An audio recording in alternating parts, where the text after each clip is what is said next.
Aujourd'hui à Carrefour, on dira la FESI, la Fédération estudiantine soucieuse de la Côte d'Ivoire.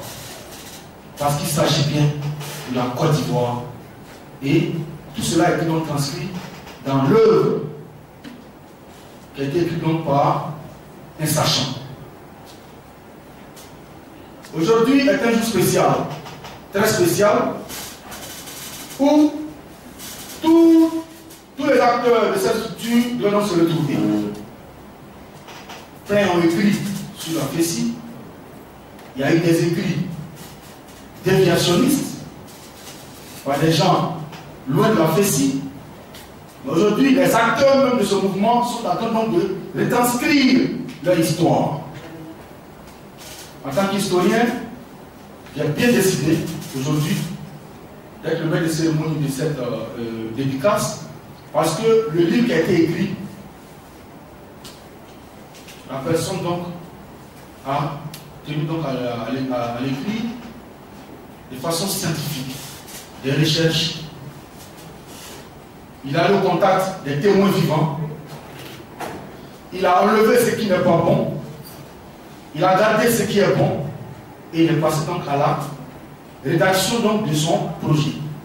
Avec des entités, des sommités donc de cette structure. Je tenais donc à dire à tout le monde ici d'applaudir vraiment pour notre ami qui aujourd'hui a donc décrit son nom dans le livre des écrivains de la Côte d'Ivoire.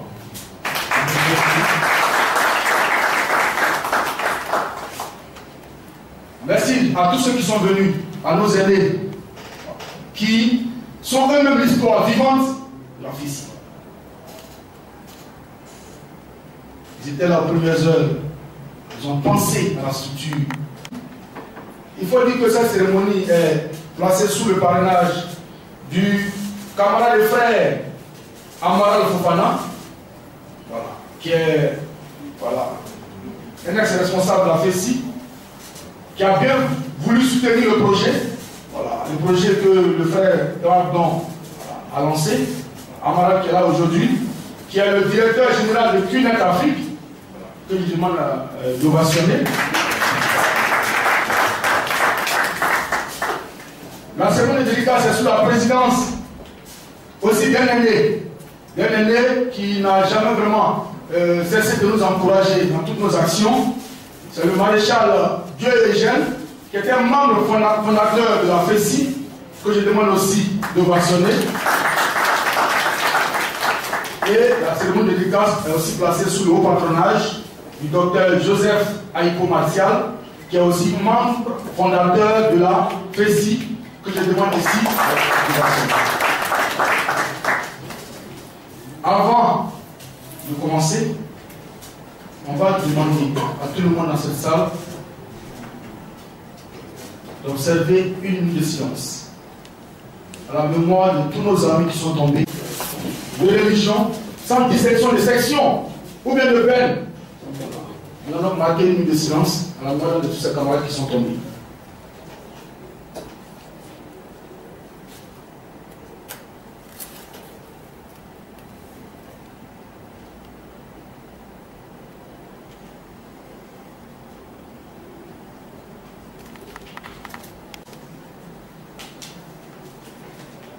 La présidente du comité d'organisation, que nous appelons affectueusement la vieille mère, la vieille mère Tina, qui est une figure vraiment emblématique de la FESI.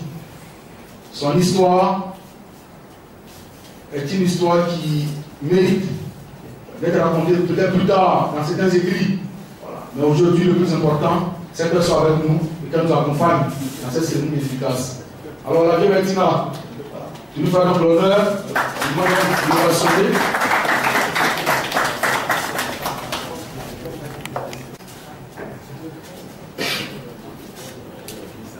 Docteur Marcel Aïpo,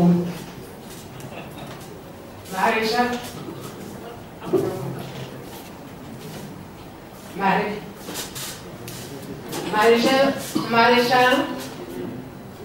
papa maréchal, DG Dieu, le camarade DG Amara Fofana, chers camarades, illustres invités à cette cérémonie, bonsoir.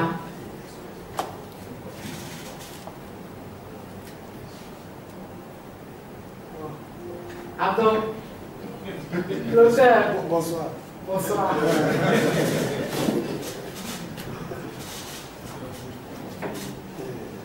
Nous sommes ce soir à une cérémonie de dédicace. Nous sommes là ce soir parce que notre camarade Abdon Tawa a décidé de nous parler de la FESI. Nous sommes là pour qu'il nous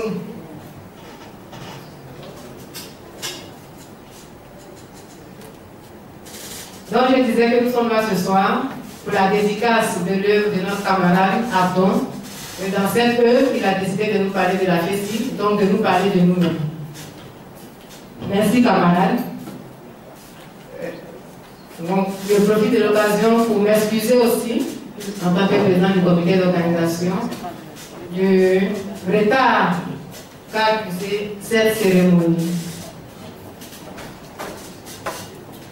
Étant donné que nous avons pris un petit retard, je pense qu'on va laisser cette cérémonie se dérouler. Mais avant, je vais quand même insister encore sur le remerciement pour le docteur Aïbo qui a préfacé cette œuvre, qui l'a suivi, pour le maréchal Dieu-Eugène qui a donné de lui-même pour que cette œuvre-là puisse avoir le jour. Je voudrais dire un grand merci au camarade Amaral Fofana qui n'a pas ménagé de moyens tant financiers que matériels pour que nous soyons ce soir à cette cérémonie. Merci camarades. À vous tous, bonne cérémonie de dédicace et payez nos livres.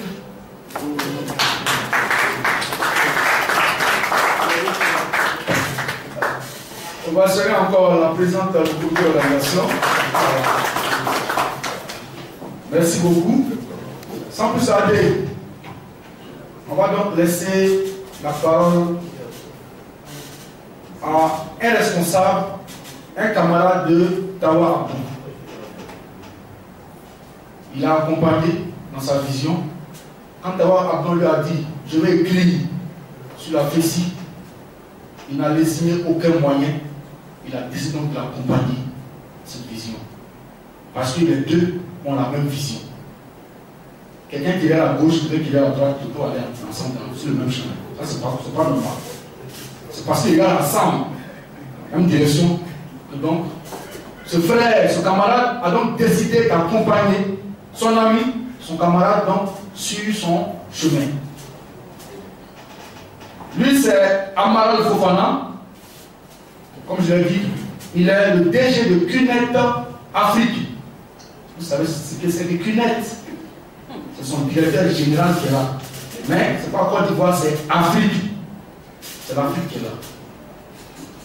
Le camarade Amaral, je vais donc te laisser le micro. On l'applaudit pour l'accompagner, s'il vous plaît.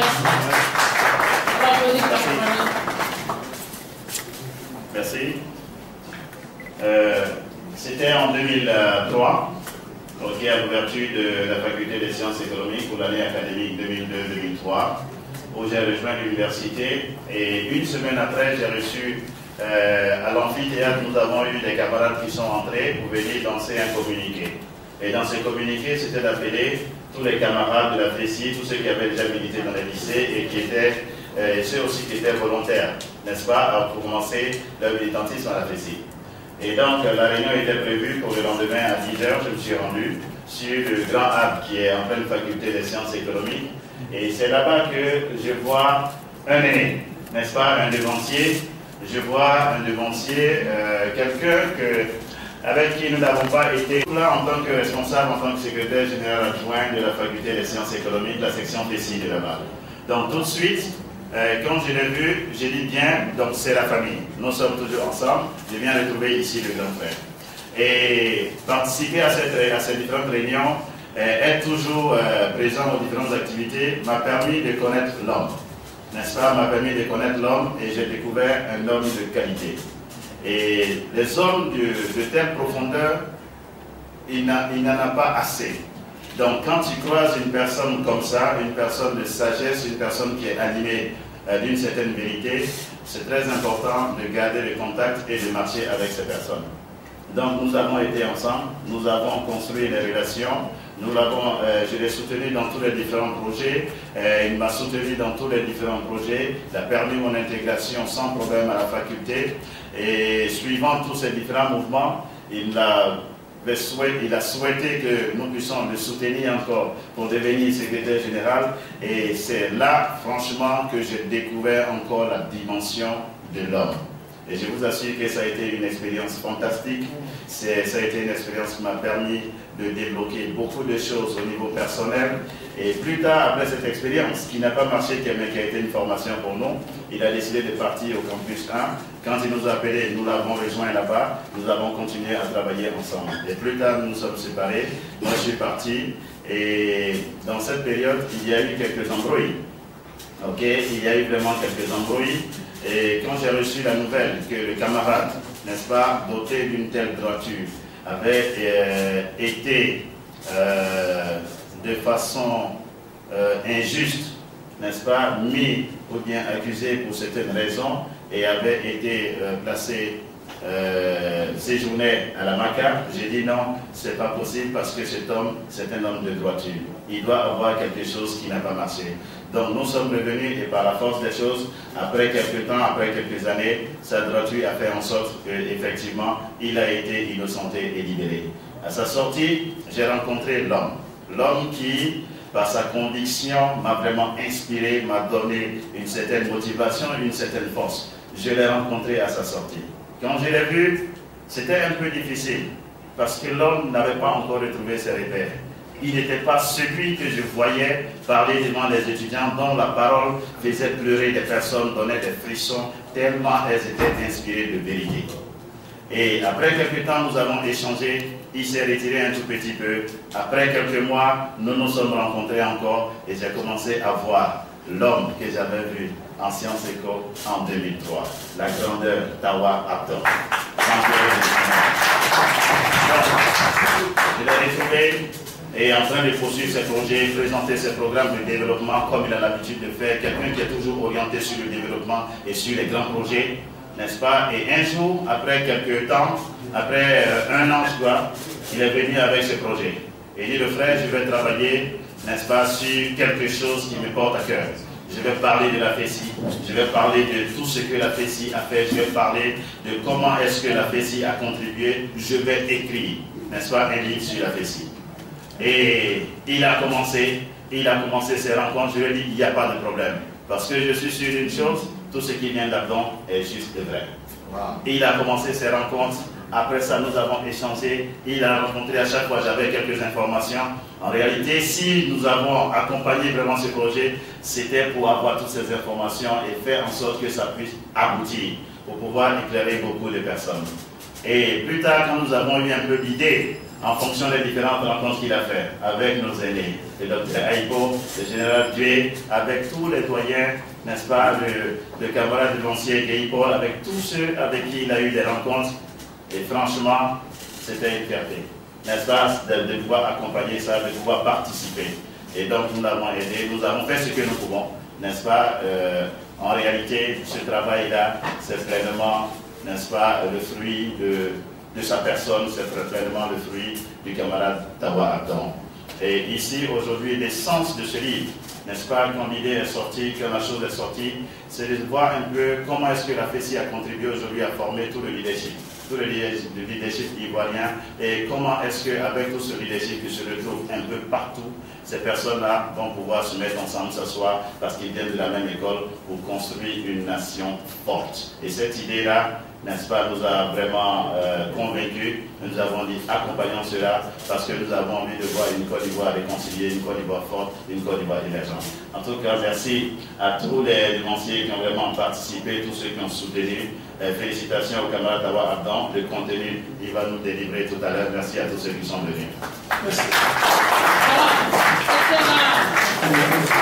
Le parrain Amaras Kofanam, qui est un ami du camarade Abdon Tawa, un ami de longue date, qui a partagé plus ou moins les émotions de notre camarade, qui a vécu aussi avec lui ces émotions-là.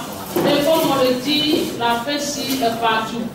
Il y a les FESI prêtes, il y a les FESI infirmiers, disait l'autre, il y a une seule place que la FESI n'a pas encore occupée.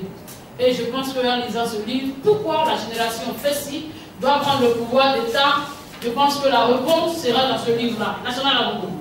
Merci. Tout à l'heure, c'était le discours du parrain.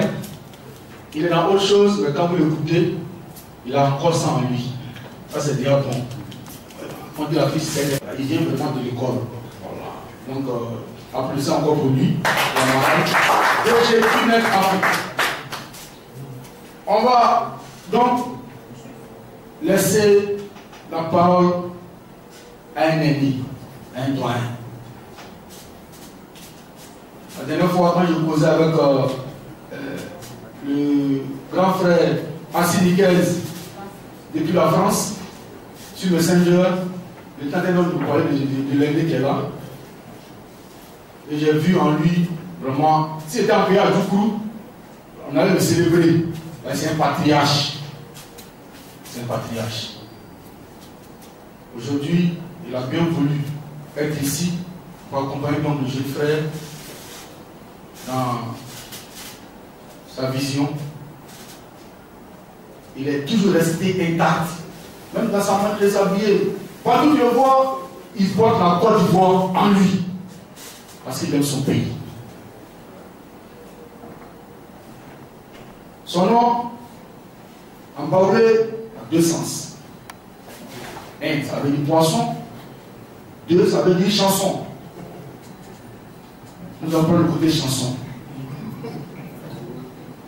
Parce qu'il chante toujours le cantique de la véritable Côte d'Ivoire, avec des élites formées à une idéologie pure. Il parle des générations pensantes, agissantes et naissantes.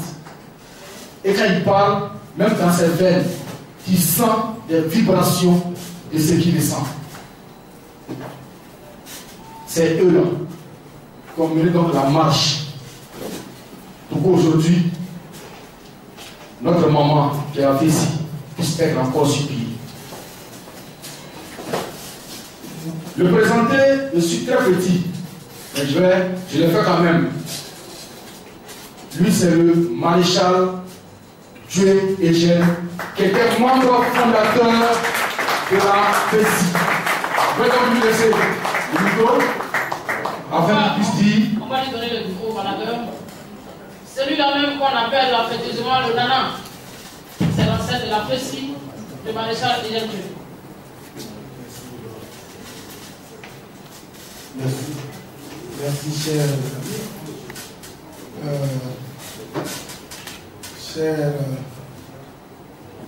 très cher ami, jeune frère et parrain. J'ai écouté, chaque fois que j'entends un entrevue comme ça avec le micro, c'est une fierté pour moi, mais en même temps une satisfaction. Je t'ai écouté, je suis content. Je suis très fier de toi.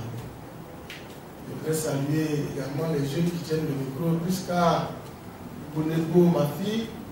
Je l'ai découverte à un micro, à une occasion un peu triste à la Grand Laou, au décès de notre camarade Chantal Liban, mais en même temps j'ai eu la conviction que la relève est assurée à ce niveau-là.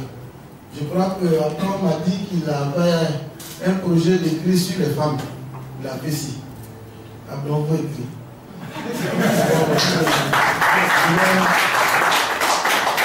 Je vais t'aider à écrire.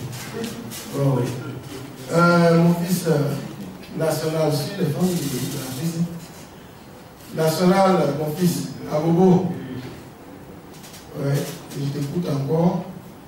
La relève est assurée à ce niveau bébé, n'est-ce pas donc? ATT. Guéri, Jean-Baptiste, la relève est assurée. Hein? Et donc, je suis fier de vous, chers jeunes frères. Je voudrais vous saluer. Le camarade Abdon, il a dit bonsoir chaleureusement. Je ne sais pas comment tu le dis, moi. Mais merci de nous retrouver ici, hein, autour.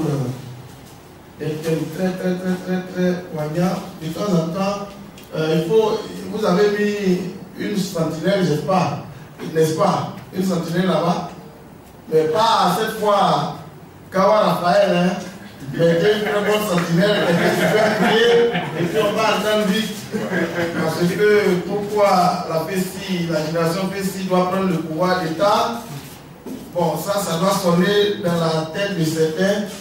Et je ne sais pas s'ils sont très sereins quand ils savent que nous sommes ici pour parler de ça. Mais ils n'ont qu'à rester sereins.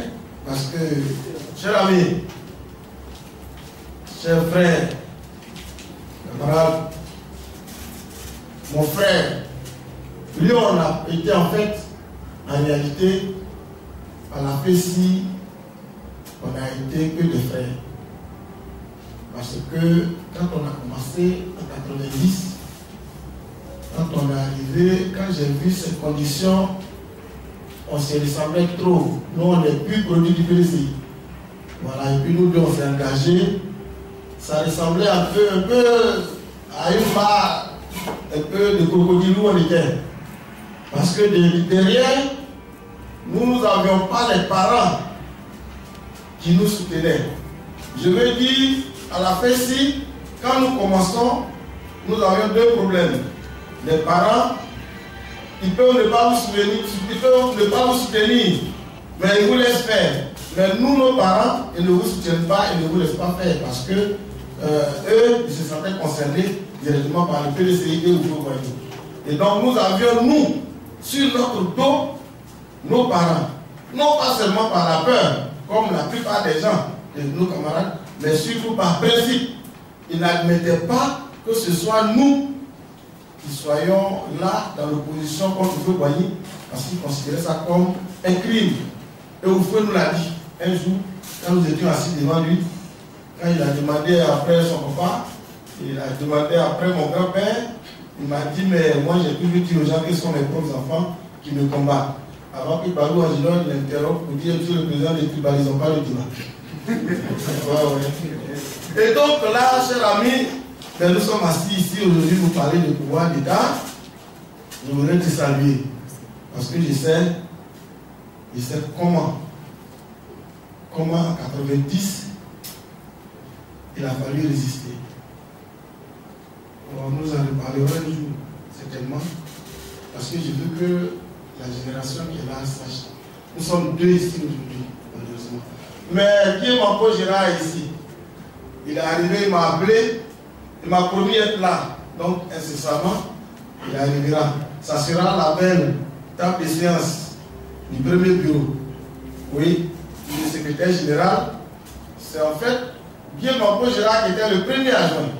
Il était le premier secrétaire général adjoint. Moi, j'étais le deuxième secrétaire général adjoint. Et c'est après, à partir d'avril mai 93, que eux, à l'occasion d'une crise, ils vont partir. Ça aussi, il faudrait l'écrire. Et puis, moi, je vais passer premier adjoint.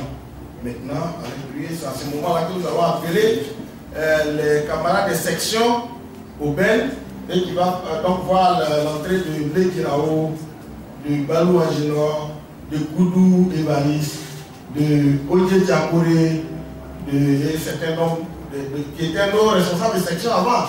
Et ils vont arriver au bureau national maintenant. Donc, avril-mai 93. Et donc, nous sommes là pour parler d'un livre. Heureusement que c'est un livre aussi. Comme c'est un livre, on peut parler, parce que si c'était vraiment on faisait l'Assemblée générale pour dire ça va prendre le pouvoir, ça c'était une autre dimension. Mais pourquoi la génération FESI doit prendre le pouvoir? Moi je voudrais te remercier au moins déjà de poser le problème. Le problème pouvait être posé de plusieurs manières, mais tu as choisi cet angle-là. Pourquoi on doit prendre peut-être maintenant? On n'a pas dit maintenant, tranquillisez-vous. Mais dans tous les cas, le pouvoir d'État ne peut pas échapper à la FESI. Jamais. En aucun cas, le pouvoir d'État en Côte d'Ivoire ne peut échapper à la FESI. C'est une vérité. Elle est pondérée, elle est juste, elle est vraie. Et elle est indiscutable. Et elle ne sera pas discutée. Indiscutable et elle ne sera jamais discutée. Mais parce qu'il y a deux raisons. La première raison, c'est que mais comme le PDCI et Houphouët-Boigny, dans les années 40, qui ont mené cette lutte de libération face à la colonisation, face au pouvoir colonial, nous avons mené notre lutte pour la libération de la Côte d'Ivoire et de la jeunesse de Côte d'Ivoire. Mais quand entendons-nous?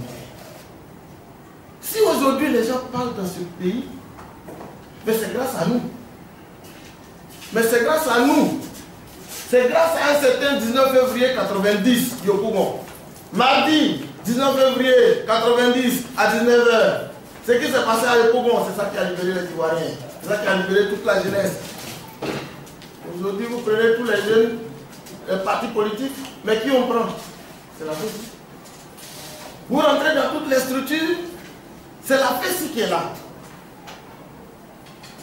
C'est la FESI seule qui peut diriger. Nous avons mené cette lutte donc. Mais vous voyez, la FESI par opposition au MESI. Le MESI s'arrête en 90. Parce que je pense qu'ils peuvent nous discuter un peu encore ça pendant quelques années, mais ça ne va pas loin. Je veux dire que la dernière génération, c'est Ahmed Bakayoko, Mabri Touakri. C'est-à-dire d'ici 20 ans, et nous, Mabri, Ahmed, et nous on a fini. D'ici 20 ans. Parce qu'on a dirigé le pays et puis on a fini. Parce qu'on ne va pas faire comme les autres là. Oui, c'est ça aussi. Mais si on a fini, ce qui ne peut plus avoir, c'est une nouvelle génération de Messi. Parce que le Messi s'est arrêté en 90 et ne peut plus produire de têtes pensantes. Bon, les têtes ne pensaient pas trop d'ailleurs. Mais dans tous les cas, il ne peut plus produire de velléité de direction, de gestion d'un État. Parce que la dernière génération s'est arrêtée, le Messi même s'est arrêté. Mais elle a fait si. Elle a produit, elle continue de produire. Au moment où je vous parle, il y a AFA. Et AFA va partir très bientôt. Et il y aura encore un autre qui va prendre. Et la FESI produira et elle produit toujours. C'est-à-dire que peut-être même dans 20 ans, il y aura encore FESI qui va produire encore. À partir de ce moment, il apparaît clairement que d'ici 20 ans, la seule génération combattante, la seule génération éclairée, celle qui peut prétendre diriger ce pays-là, ne peut provenir que de l'Afrique. C'est une réalité. Oui. C'est scientifique. Mais c'est pourquoi les gens ils ont peur de nous. Moi je voudrais d'ici aujourd'hui vous dire une seule chose. Ce pays-là, on va le diriger. Mais il faudrait que ce soit sans complexe. Mais il faudrait que ce soit aussi avec une sorte de rénovation, de révolution. Il faut qu'on comprenne que si on veut faire comme les autres, en nous tenant, en nous arrêtant sur les petites contradictions, les petits problèmes, lui l'homme a fait ça, lui l'homme a fait ceci, ben on n'ira pas loin. C'est pourquoi aujourd'hui, chers frères, chers amis, je vous dis, à partir d'aujourd'hui, et d'ici même, mettons toutes nos petites contradictions, nos petits palabres à l'écart. Mais parce que c'est la condition sine qua non aussi pour qu'on puisse prendre le pouvoir.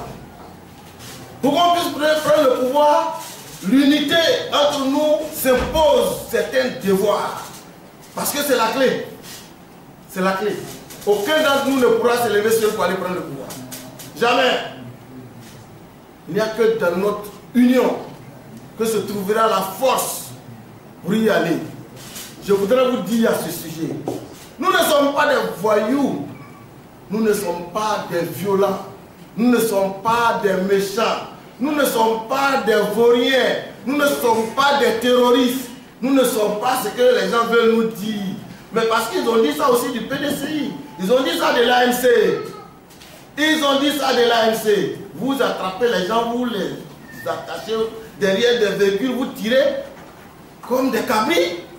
Et si eux se débrouillent et ils trouvent un petit quelque chose, ils vous font ça, vous dites qu'ils sont violents. Ils sont violents où?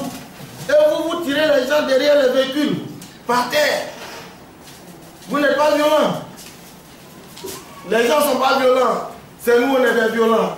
C'est nous, on est des voyous. C'est nous, on n'est pas des terroristes. On est des têtes qui réfléchissent. Et on sait où on va. Et quand on décide d'aller, on va où on va. C'est ça qui effraie les gens. Mais on va aller toujours où on va. Où on a choisi d'aller. C'est là-bas on va partir. C'est pourquoi je dis à la suite de ça. Je dis, pourquoi on prend le pouvoir d'État? Mais parce que on a trop surveillé les choses.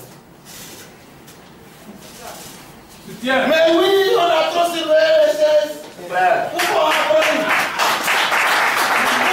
va prendre le pouvoir d'État? Mais parce qu'on a trop pris le pouvoir et puis on a donné aux gens. On a trop pris le pouvoir, on a donné le pouvoir. On a trop surveillé les choses. On a trop porté les choses. On a trop surveillé les choses. On a trop posé les bâches. Il est temps maintenant pour nous de nous asseoir aussi sur ces mêmes chaises-là. Et on peut s'asseoir. Et on le mérite. Et quelqu'un m'a dit d'ajouter désormais,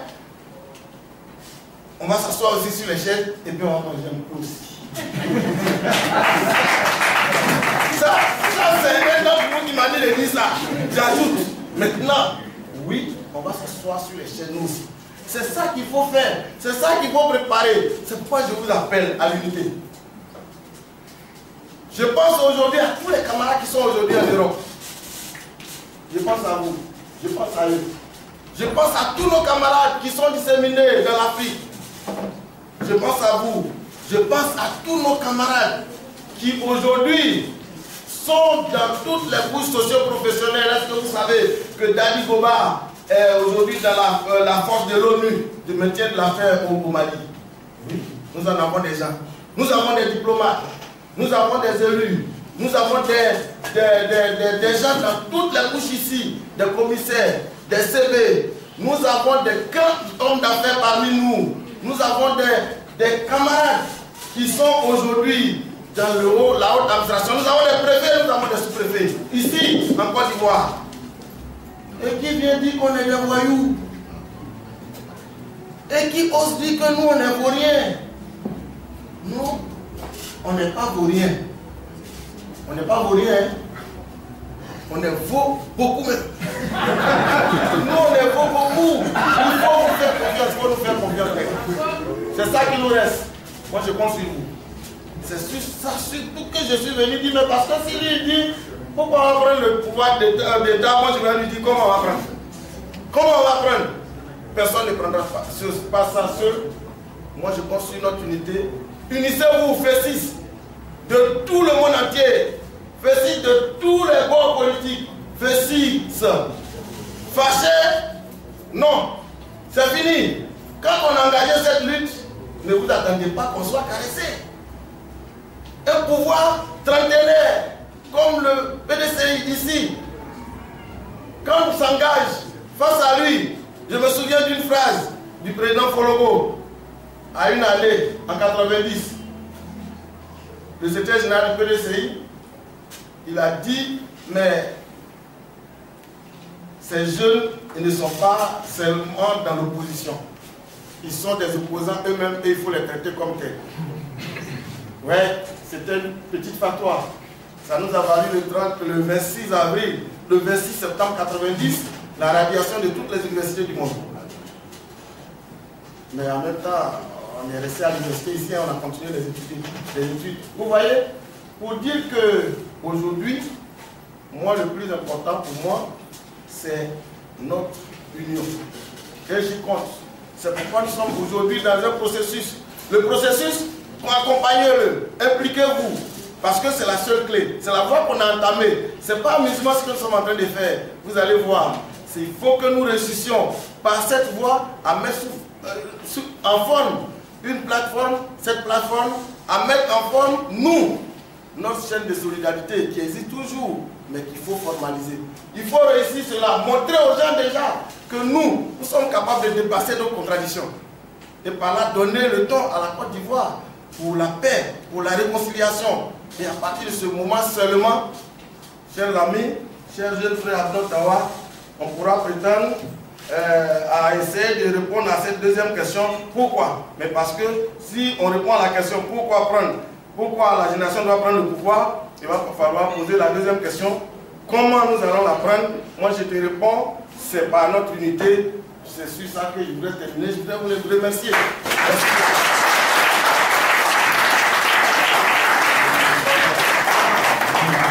On va saluer encore le maréchal.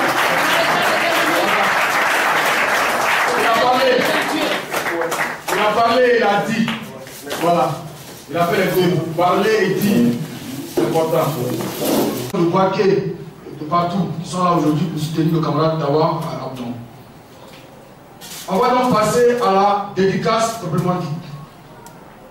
De Taloa, installé sous Soludium dans les années 98 et 99. Il fut le deuxième secrétaire aux affaires socio-culturelles en 99-2000, en sciences économiques sous Feu Kiosège. En ce moment, il était secrétaire de la section sciences éco, Abidjan. Sous Fato Jamak, il fut deuxième GA et ensuite premier GA après le départ du camarade Maï Nestor, qui est aussi décédé. Après les élections de 2003, sous Kiosège, qui était secrétaire national, élection qu'il a perdue d'un point. Après tout ce que vous savez, en sciences éco, il a été nommé secrétaire de l'organisation Campus 1 sous Bozemaï. Et après donc, le départ de Bozemaï au Ben sous Kofi Serge, STT, il fut donc nommé premier secrétaire général adjoint sous Kwame Florent jusqu'en 2005. C'est quelqu'un qui est connu particulièrement depuis ici. Et il y a une parole qui me sort de la tête depuis la nuit. Les difficultés sont le symbole des hommes forts. Son parcours a été taché de preuves difficiles, mais il a su résister parce que c'est un homme fort. Et à celui-là, la FECI lui a donné l'esprit. Quand il dit esprit, ce n'est pas les deux, mais les deux là. L'esprit de résister aux intempéries humaines. Il a donc écrit un livre qui est un chef-d'œuvre. Un chef-d'œuvre. Chacun de nous doit donc avoir ce livre pour pouvoir marcher. C'est la lumière. Le livre, c'est la lumière. D'abord, donc, je vais donc te laisser la parole. Madame Papa disait, dans Champ écarlate, Le temps crée les occasions. Découvre les secrets et dis la vérité. Tu as écrit un livre et tu as dit ta part de vérité. Devant donc ces amis qui sont là, exprime ce que ton cœur ressent. Nous t'écoutons. Merci.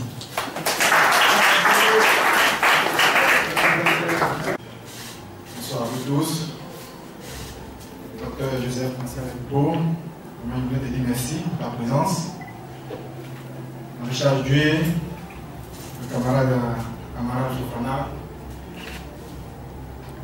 Dago Anthony, Paul, Camus, Koulibaly, nous tous, ATP, FT, Boyer Romeo, Kouilou Sangandi, je vais vous dire, non, on se connaît tous, le national Luciano et tous les membres du bureau national actuel. Donc, je vous dis merci. Vous tous qui avez vraiment effectué ce déplacement. Aussi, je dis merci à tous ceux qui. Je dis merci. Franchement, c'est une fierté pour moi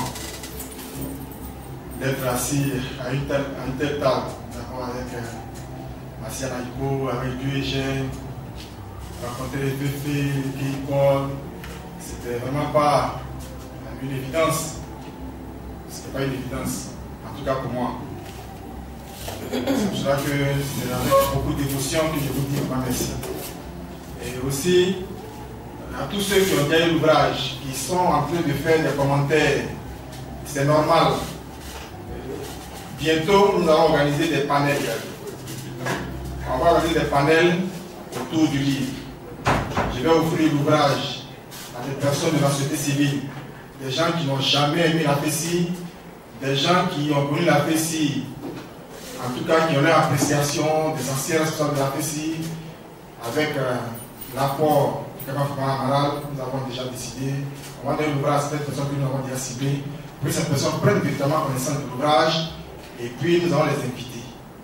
On va les inviter autour des débats avec nos anciens, parce qu'on ne peut pas avoir une telle génération qui a produit beaucoup de leaders, une telle génération qui a inondé l'administration, qui est partout, les enseignants à l'université, partout. On ne peut pas avoir une telle génération et puis avoir peur d'affronter le débat. Donc, c'est vrai, cette idée n'est pas parfaite. C'est pour cela que nous devons organiser des débats pour que les gens puissent l'enrichir avec leurs critiques.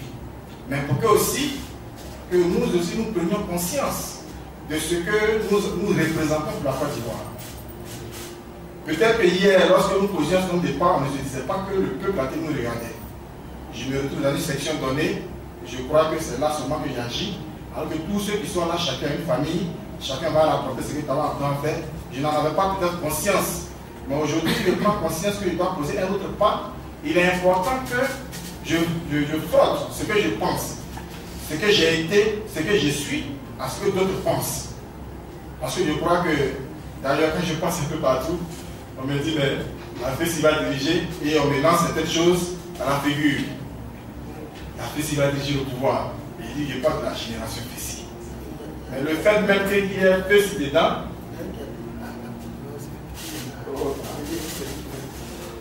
et il y en a qui me disent, avec les machettes là, c'est normal. Ils n'ont pas connu la FECI, ils n'ont pas connu les responsables de la FECI. Oui, ils ont vu certains actes. Mais nous aussi, nous devons être à même de pouvoir affronter, en tout cas, tous ces regards. C'est pour cela que ce qui m'a amené à arriver, ce qui m'a amené à cet ouvrage, je voulais vraiment vous relater ces choses. Pour que vous sachiez dans quel état d'esprit j'ai écrit ce livre. Pour dire que je suis fier de la génération à laquelle j'appartiens. Véritablement. C'est pour cela que j'ai exposé mes idées. Alors, tous ceux qui voudront apporter des critiques, tous ceux qui voudront monter des limites, je les invite à des débats que nous avons organisés dans toutes les régions, toutes les universités en Côte d'Ivoire. On va organiser ces débats. On va appeler nos enseignants qui sont issus de la génération. On va appeler tous ceux qui sont des hommes d'affaires, comme jeune camarade, Madame Maral. Si tu me dis que vous êtes des anciens de la FESI, vous allez envoyer des machettes, je peux te présenter quelqu'un pour dire que voici quelqu'un qui est issu de la génération FESI, qui gère une entreprise, qui fait des chiffres d'affaires de milliards. Si je te représente, je pense que quand tu vas parler, tu pourras au moins te taire un peu. Voilà. Donc nous avons ces ressources humaines, on ne peut pas avoir peur de les présenter. On ne peut pas avoir peur d'exposer nos idées. Chers amis, vous tous qui avez décidé de venir écouter, de soutenir l'ouvrage, je voudrais vraiment vous dire merci. Merci. Et profitez pour vous présenter l'ouvrage. Comme je l'ai présenté dans certaines vidéos, c'est un ouvrage qui est subdivisé en 5 parties. 2 chapitres par partie. Il y a la première partie. Dans cette première partie, j'ai demandé est-ce que le PDCI RDA a véritablement lutté pour l'indépendance. Puisque cette partie de l'histoire, au moins, a été tronquée, elle a été en majorité écrite par des vainqueurs qui ont présenté Oufoué, en fait, je viens dans l'ouvrage de Oufoué-Boigny. Le premier Oufoué-Boigny, que je respecte, pour qui j'ai beaucoup de considération, a été celui qui a lutté auprès des populations, auprès des masses, qui a lutté pour l'indépendance. Avec des jeunes qui, en ce temps, avaient identifié le problème de l'indépendance comme une question qu'il fallait résoudre avant quoi que ce soit. Donc, aux côtés de ces jeunes et aux côtés de ces masses, Oufoué-Boigny a mené le combat jusqu'à 1951. Après 1951, le PDCI RDA a décidé de faire un repli tactique. Ils ont appelé ça un repli tactique. Mais les jeunes qui étaient à l'AGECI ont trouvé que c'était une trahison. Donc ils ont continué le combat jusqu'à ce qu'en 1956, l'AGECI, l'AECI s'unissent pour créer l'UGECI. Lorsqu'ils se sont rencontrés à leur congrès, ils ont toujours identifié le problème de l'indépendance comme un problème clé à résoudre. Donc ils ont décidé de maintenir le combat jusqu'à obtenir une indépendance véritable. Pendant que ces jeunes menaient ce combat, le PDCI qui était dans son repli tactique, qui a donc rejoint d'autres partis colonialistes, a changé de méthode. Donc ces jeunes ont été brimés jusqu'à ce que la Côte d'Ivoire obtienne une certaine indépendance. Alors, quand j'ai vu le parcours de ces jeunes, je me suis dit qu'il y avait vraiment quelque chose à faire. Et donc, dans nos différentes recherches, on a appris que la FESI est un esprit. Et l'esprit de la FESI est la vérité de l'UGECI. Donc, j'ai cherché à savoir comment est-ce que l'UGECI a fonctionné. Pour qu'on voit la mission véritable de la FESI. Donc, dans cette étude, j'ai fait toutes ces comparaisons. Je me suis rendu compte que notre indépendance nous a été octroyée. Alors quand j'ai vu que la FESI, qui est une organisation qui est née, qui a apporté la rupture, cette organisation a suscité tant d'espoir. Donc je suis allé vers les anciens. Que je voulais franchement dire, à qui je voulais vraiment dire merci. Ils m'ont reçu, certains que je n'avais jamais connus, je les ai appelés. J'ai appelé par exemple pour le maréchal Dieu à Bepel, je suis à la scène de la FESI, voici mon projet, voici ma suite 3 fois.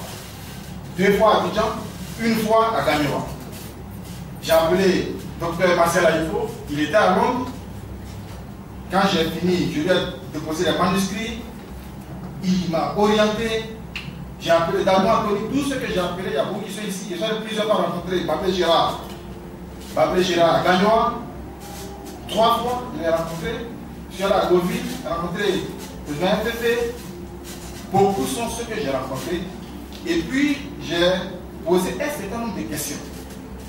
Parce que je voulais savoir.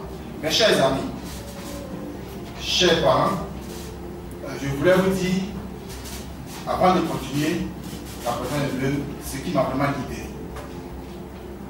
Je dis merci à ceux par qui je suis allé en prison. Aujourd'hui, je peux le dire, oui, c'est vrai que j'ai souffert, mon moral était cassé, oui, je suis passé par beaucoup de choses, mais aujourd'hui, je peux leur dire merci. Parce que lorsque j'étais aussi à la fête, vers la fête, les a priori, je les considérais facilement. On peut dire non, tel comme si, tel ici, tel FDR, tel FPI, on ne doit pas bouger tel, on ne doit pas bouger X. Alors qu'eux-mêmes, ils se rencontrent, ils peuvent se parler facilement, mais nous autres, on ne peut pas les rencontrer. Alors que nous avons été des responsables de la FESI. On ne peut pas se côtoyer, on ne peut pas se parler. Parce que des gens ont leur plan B.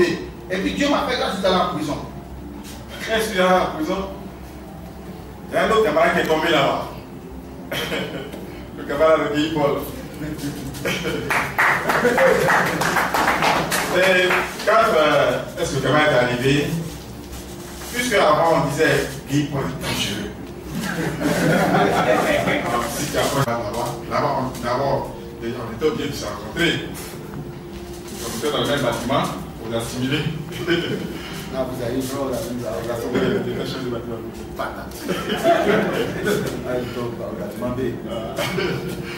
Il était chef de bâtiment, on a assimilé quand le camarade Guy Paul est arrivé.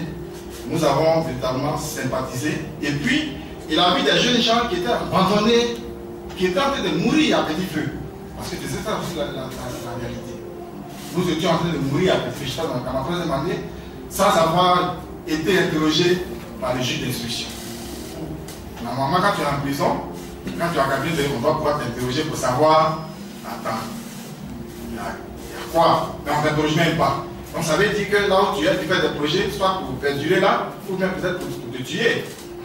Surtout que quand tu es là-bas, il n'y a pas de marche derrière, on ne parle pas de ton histoire, même quand on en parle, on te traite d'autres choses, ça peut tuer. Mais le camarade, lorsque nous l'avons rencontré, il nous a sorti la tête de l'eau, en nous donnant une formation, en nous donnant des ouvrages.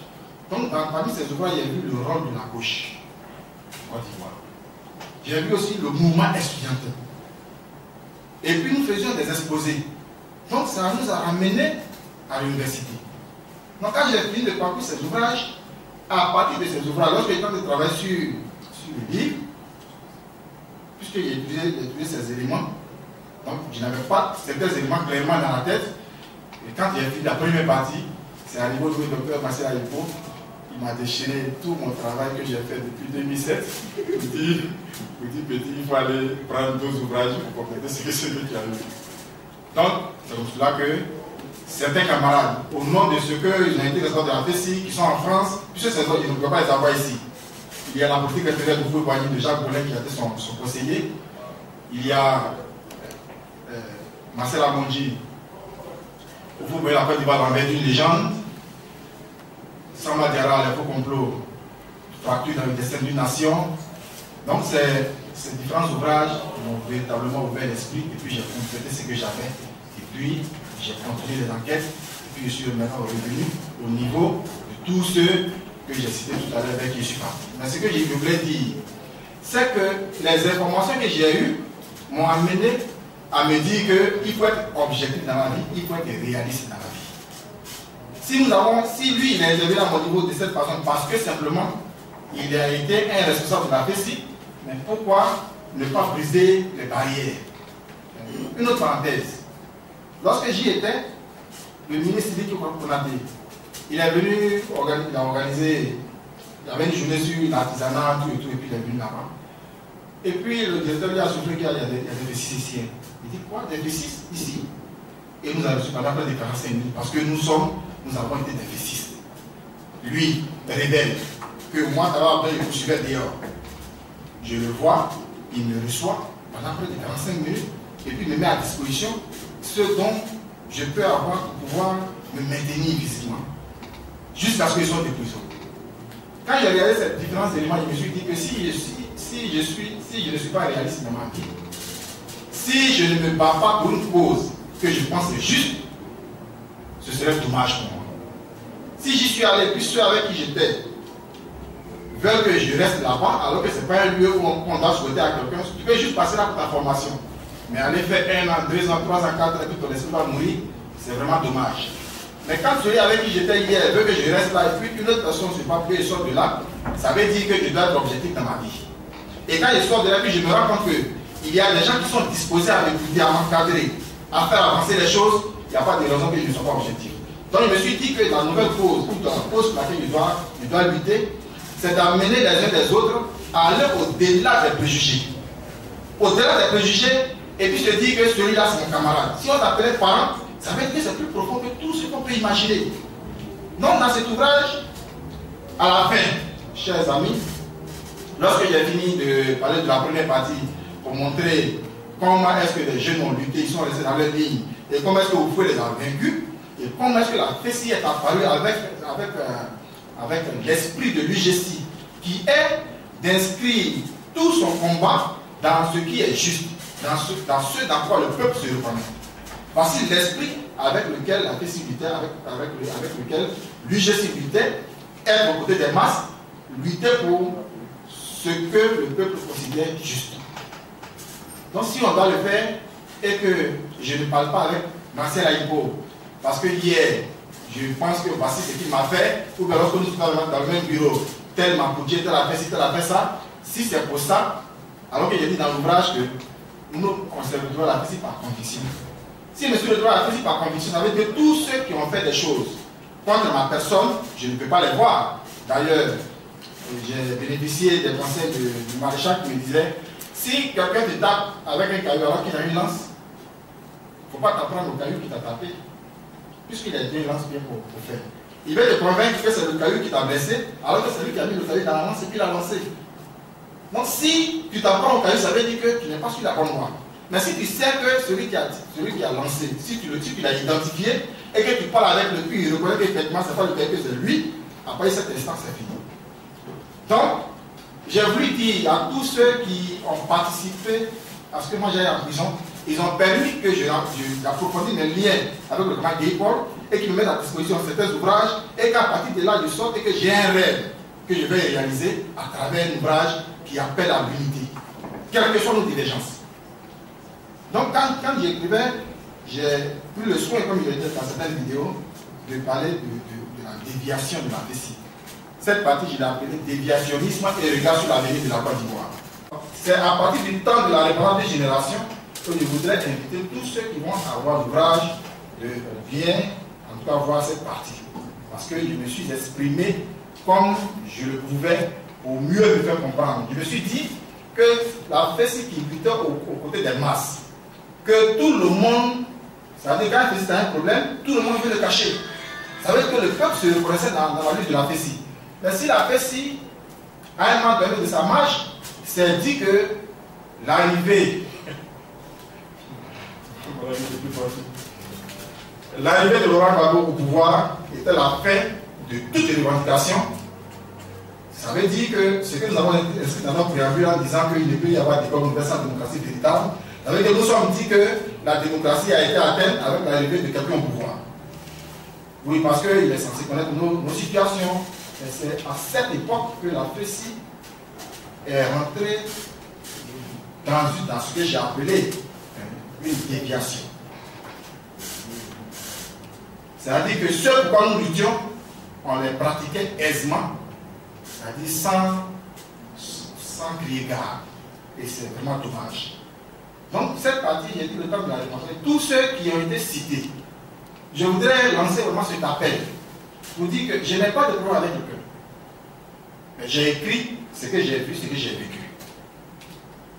Celui qui a posé un pas à cette époque, je ne pouvais pas ne pas écrire cela. Il y a quelqu'un qui a un jeu qui me dit à chaque fois, si tu n'as pas pris cette partie dans le livre, ça veut dire que tu n'as rien écrit. Notre campagne dont Amaral parlait à pouvoir. Mais tout ce qui s'est passé là, je n'ai fait qu'écrire ce qui s'est passé. Et tous ceux qui ont été identifiés dans cet ouvrage, franchement, ne voyaient pas quelqu'un derrière moi. Puis avant qu'ils viennent, on dit non, est-ce que ce n'est pas des gens qui sont en train de me manipuler contre moi, mais contre l'islam, contre les gens. Non, ce n'est pas personne. J'ai pensé que tel a joué un rôle qui ne devait pas jouer. Parce que tous ceux qui nous ont précédés ont été jaloux eux-mêmes de leur liberté. Ils n'ont jamais voulu être embrigadés. Mais alors, pourquoi est-ce qu'ils ont réussi à embrigader d'autres personnes? C'est ce que j'ai dénoncé. Simplement. Ce n'est pas écrit contre quelqu'un. Mais j'ai dénoncé. Pour que dans ce chapitre que j'appelle le temps de la réparation des générations, celui qui s'est senti indexé, qu'il fasse une chose. Ah, donc, lorsque je le faisais, il y a des gens qui me regardaient. Parce que mon rêve est le transcrire là, pourquoi la gendarmerie doit prendre le pouvoir d'État? La Côte d'Ivoire la recherche d'un nouveau leadership politique. Donc celui qui se sent touché, il est mieux qu'il fasse la repentance. Comme je l'ai dit, la repentance c'est de découvrir qui nous sommes, qui nous avons été, et puis on change de voie. Si on a changé de voie, ça veut dire que ce qu'on a fait hier, on ne va plus le faire. Parce que dans une situation donnée, il y a un bourreau et il y a une victime. Les deux ne ressentent pas les événements de la même manière. Si moi j'ai été victime à un moment donné, et que toi tu as été le bourreau, tu peux penser que tu es en droit de le faire. Au moment du jugement, au moment du règlement, quand nous deux on s'exprime, chacun va voir l'état d'esprit de l'autre. Donc ça veut dire qu'on n'a pas toujours, on ne laisse pas les choses de la même manière. Donc si moi j'ai été victime à un moment donné que je dis que voici ce que tu as fait, en ce moment précis, il faut avoir mon état d'esprit, il faut changer de position. Parce que demain, nous aurons besoin d'unité. Ce n'est pas au moment où on parle d'unité qu'on va dire que tel a fait ci, tel a fait ci. C'est un seul objectif. Que tu puisses savoir que d'autres ont regardé, d'autres ont suivi. Mieux, au-delà de toi, il y a des gens qui ont subi ce que tu as fait, donc tu dois pouvoir changer. Moi aussi, j'ai réglé mon passé avec certaines personnes. Quand j'ai quitté la MACA, le camarade pour lequel je suis allé en prison, je suis allé dans sa famille, au risque de ma vie.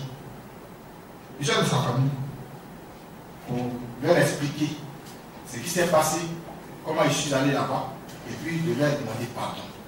Parce que j'ai été là aussi, je pouvais agir autrement. Je pouvais peut-être attraper le camarade pour l'enlever au milieu des gens, si j'avais su. Donc j'ai parlé au cœur de ses parents. Je peux passer simplement dans le village. Donc je peux aller là-bas pour aller faire campagne demain. Pour ne pas que ce village me soit interdit, je suis allé là-bas pour leur parler. Bien que je n'ai pas été acteur, mais comme j'ai fait la prison, il y a des choses qui restent dans leur tête aussi. Et je suis allé pour régler ce passif avec eux. Tous ceux à qui j'ai posé aussi du temps à la fesse, j'ai rencontré certaines personnes avec qui j'ai réglé mon passif. Et nous appartient aussi à chacun de nous de pouvoir faire cela. À travers ce genre de chapitre, de savoir que si j'ai posé tel acte, ce n'a pas plus certainement à tel, donc je dois pouvoir régler mon passif avec eux. Dans tous les bureaux, dans tous les bains, ils ont suivi des crises. Dans toutes les sections, il y a des crises. Mais comment ça a été surmonté? Il faut que chacun de nous fasse sa répartance pour aller vers l'autre, pour que les gens règlent le passif dans toutes les générations, dans toutes les promotions, pour que l'unité dont on parle soit vraiment une effectivité. Donc dans la dernière partie, et c'est là que je vais terminer, j'ai lancé un appel, que j'appelle l'appel du KwaZulu. KwaZulu, je n'ai rien à vous apprendre à ce niveau, c'est une cité symbolique, mythique dans notre lutte. Et c'est pour cela que j'avais vraiment mal quand je disais dans cette dernière partie, mais pas blanc, c'est pas blanc,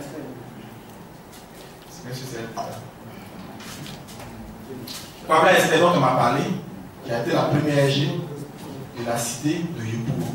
Il dit, mais une telle fille, une telle dame, elle quitte l'Europe, par exemple, elle rentre en Côte d'Ivoire, comme une vulgaire personne. Est-ce que c'est normal?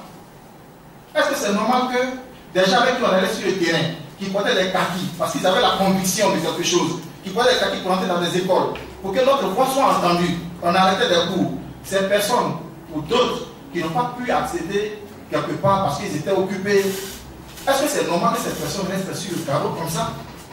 Et même pour ceux qui ont eu les diplômes, est-ce que c'est normal que nous ne puissions pas trouver un mécanisme pour que ces personnes-là retrouvent la vie et que ces personnes ne marchent pas dans la rue comme des vulgaires personnes? Est-ce qu'on ne peut pas le trouver? On peut. Donc, tant qu'on ne va pas dépasser les clivages, tant qu'on ne le fait pas, on n'arrivera pas à ce rêve. C'est ce à quoi je voulais vraiment vous inviter. C'est ce qui a conduit vraiment dans l'ouvrage. C'est pour cela que je vais passer un peu partout pour organiser des panels, organiser des débats, pour que chacun puisse s'exprimer sur les limites de cet ouvrage, mais aussi voir se souvenir d'un chapitre, la marche héroïque de la Fessie, en images. C'est la dernière partie, c'est le chapitre